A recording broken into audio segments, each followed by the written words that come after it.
Bom dia a todos, vamos para mais um estudo da nossa lição da Escola Sabatina. Hoje, na parte de domingo, dia 13 de agosto, o título é A Espiral Descendente do Pecado. Aqui começa com uma pergunta, onde a gente vai agora se ajustando. Como é que Paulo defende que os crentes devem viver de um modo que encoraje a unidade da igreja? Então Paulo ele escreve aqui em Efésios capítulo 4, versículo 17 ao 32, e apareceu também aqui Colossenses capítulo 3, versículo 1 e versículo 17. Eu vou ler alguns versículos de Efésios capítulo 4, do 25 até o 32, mas você não deixe de estudar na sua casa. Aqui a gente eu tento fazer com você aqui um resumo mais profundo, né, sem perder aqui a essência aqui da profundidade da Bíblia, mas para você estudar aí na sua casa com mais tempo, com oração, com o Espírito Santo te ensine, seja o seu professor. Então, vamos lá. Como é que Paulo defende que os crentes devem viver de um modo que encoraje a unidade da igreja? Aqui você nunca pode perder aqui o contexto onde Paulo estava preso, onde ele escreve a carta, né, a epístola aos Efésios, em um contexto que a igreja se reunia nas casas e Paulo ele está querendo a unidade da igreja. Cristo está querendo a unidade da igreja como sempre quis. Aqui ele está falando para os gentios do como o modo de viver uns com os outros, com a sociedade. Vamos lá. Efésios capítulo 4, eu vou ler do verso 25 ao 32. Eu gostaria de ler muito mais, mas senão vai ficar muito extenso, mas você vai pegar aqui a essência. E no final a gente vai fazer a nossa oração de costume. Exortações à santidade. Vem falando no versículo 25, capítulo 4, vem falando: por isso, deixando a mentira, fale cada um a verdade com o seu próximo, porque somos membros um dos outros. Então ele está falando, fale a verdade com o seu próximo, por quê? Porque a gente é membros um dos outros. Cristo é o cabeça e a gente é o membro. Verso 26. Irai-vos e não pequeis, não se põe o sol sobre a vossa ira.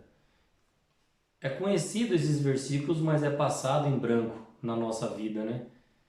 Muitas, né? Quantos, né? Irai-vos e não pequeis, não se põe o sol sobre a vossa ira. Deus está falando que antes de se pôr o sol, se você tem alguma coisa com o seu irmão, com qualquer pessoa, que isso se resolva, que não se fica em ira, que não que fique, né, em amargura, em desentendimento, que as coisas possam ser resolvidas.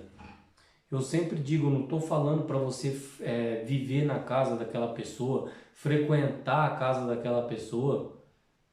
Cristo está falando para você perdoar, e você tem que fazer o seu papel, mas de todo o coração, de todo entendimento. Não é só da boca para fora, para ficar bonito para a sociedade que você foi lá e pediu perdão, mas o seu coração está cheio de ódio, de ira, de rancor, de amargura. Não, tem que ser verdadeiro. Verso 27. Nem deis lugar ao diabo. Verso 28. Aquele que furtava não furte mais, antes trabalha fazendo com as próprias mãos o que é bom, para que tenha como que acudir o necessitado. Verso 29. Não saia da vossa boca nenhuma palavra torpe, e sim unicamente a que for boa para a edificação, conforme a necessidade, e sim transmita graça aos que ouvem. Palavra torpe, né? Aquelas palavras ruins, aquelas palavras sórdidas, aquelas palavras negativas de destruição. Então a Bíblia, para a unidade da igreja, a Bíblia vem trazendo, né, os remédios aqui para a gente. Verso 30. E não entristeçais o Espírito de Deus, no qual fostes selados para o dia da redenção. Verso 31. Longe de vós toda amargura e cólera e ira e gritaria e blasfemas e bem assim toda malícia.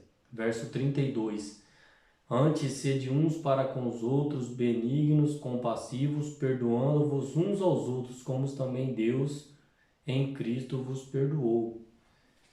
Na vida do crente, na vida daqueles que professam ser cristão, eu sempre digo que o perdão não é uma regra. Não tem como pular essa regra. É mais que uma regra, é um dever. Não existe na Bíblia. Deus ele vem trazendo os remédios para a humanidade e a gente vai passando por cima desses remédios. O perdão é um remédio. Aceitar um perdão é um remédio. Quando a gente resolve perdoar, tem benefícios para o nosso corpo. É um remédio. Então Deus ele deixou aqui vários remédios naturais, além do que a gente já conhece dos 8 remédios naturais. Cristo ele vem trazendo esses remédios para mim, para você, para a gente não ficar doente, o nosso corpo, a nossa mente, não entrar nessas amarguras, nessas iras, nessas palavras torpes. Então Cristo aqui ele vem nos instruindo, como diz aqui, né, despojai-vos, né, do velho homem, mas agora você fique com o novo homem. Você lança fora essa velha vida que você tinha, agora você é uma nova criatura em Cristo. Vai ter lutas, vai ter dificuldades. A vida não é flores. Jesus disse que ele veio trazer a espada. E a gente tem que lutar. Apóstolo Paulo, o mesmo que escreveu a carta aos Efésios, pediu para Deus 3 vezes tirar um espinho na carne que ele tinha. E Jesus disse para ele: a minha graça te basta. É difícil a gente entender isso, né, de Deus, né?